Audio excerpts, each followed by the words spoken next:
লক্ষ্মীপুরে শিক্ষার্থী হত্যা মামলায় আওয়ামীপন্থী 2 আইনজীবী গ্রেপ্তার।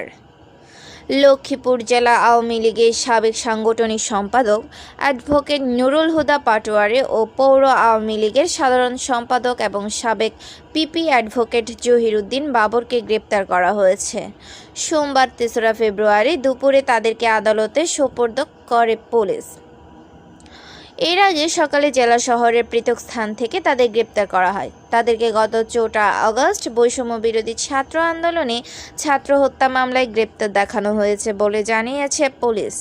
জানা গেছে তারা দুজনেই আদালতে যাওয়ার প্রস্তুতি নিচ্ছেন।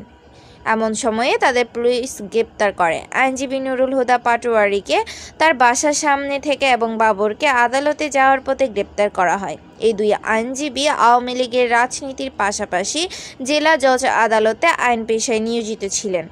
নুরুল হুদা জেলা আইনজীবী সমিতির সাবেক সভাপতি এবং জহিরুদ্দিন বাবর গেল বছরের জুলাই মাসে গণ অভ্যুত্থানের ঠিক কয়েকদিন আগে জেলা জজ আদালতের পাবলিক প্রসিকিউটর হিসেবে নিয়োগ পান বাবর। প্রসঙ্গত, গত 4 আগস্ট ছাত্র জনতার আন্দোলনে আওয়ামী লীগ, যুবলীগ ও ছাত্রলীগের নেতাকর্মীদের হামলা ও গুলিতে লক্ষ্মীপুরে 4 ছাত্র নিহত হয়।